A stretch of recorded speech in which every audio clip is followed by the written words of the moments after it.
no matter what we end up with here in the Congress, I can assure you it will be complicated. And I think that that is unfortunate.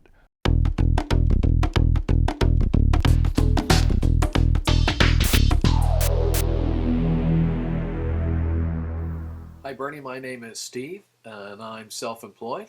As you might tell by my surroundings, I work at home. And I had a question about some of the health care reform packages. I spend a fortune on health insurance. I pay about $1,000 a month and I have a $3,000 deductible, so as a self-employed person it's killing me. I'd like to know what the health care reform would do to help the self-employed. Thanks a lot.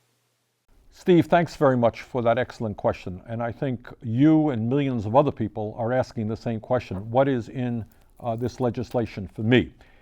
And let me begin by saying that no matter what we end up with here in the Congress, I can assure you it will be complicated.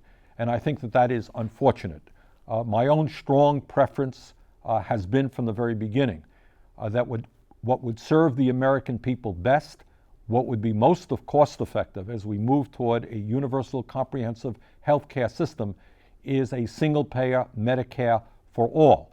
And I like that idea, not just because it's not complicated in an abstract sense, but because its simplicity ends up saving us hundreds and hundreds and hundreds of billions of dollars a year in administrative costs, in profiteering, and in waste of time and effort on the part of physicians and patients alike.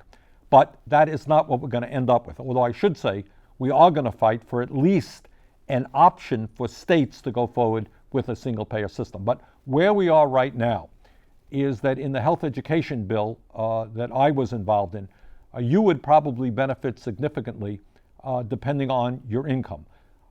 As a small independent business person, you would be put into an exchange where you have a choice of different providers, different companies, including a public option, which likely would be a lot less expensive than what you're looking at right now. In addition, depending upon your income, you would receive a federal subsidy. So that would depend upon how much money you or your family make a year. But the likelihood is, if you didn't make a whole lot of money, you would be in pretty good shape in terms of the legislation that at least came out of the Health Education Committee.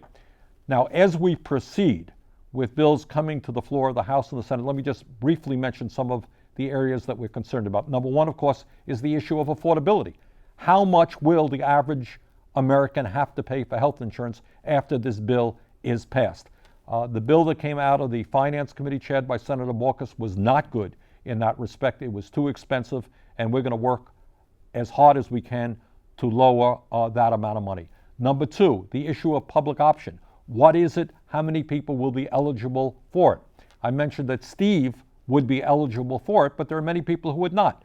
So what we want to do is A, have a strong national public option available in 50 states and seeing as many people as possible having that choice, which I think also will put pressure on the insurance companies to keep their rates lower than they otherwise would be. Third issue that we're beginning to tackle right now is how do you pay for the $800 billion to $1 trillion that are going to need it to provide the subsidies and other types of benefits in terms of increasing primary health care, in terms of disease prevention that we want to see in any final product. And that debate is going to be hot and heavy. What came out of the Finance Committee bill, for example, would essentially put a tax on good health insurance programs that workers in many cases have fought very hard to obtain. That is not acceptable to me. In the House, they're looking about raising money outside of healthcare, asking the wealthy to pay their fair share into the system. Makes more sense to me.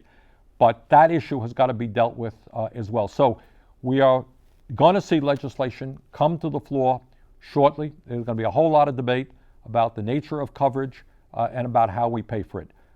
So Steve, thank you very much for asking a question I think is on the minds of millions of Americans.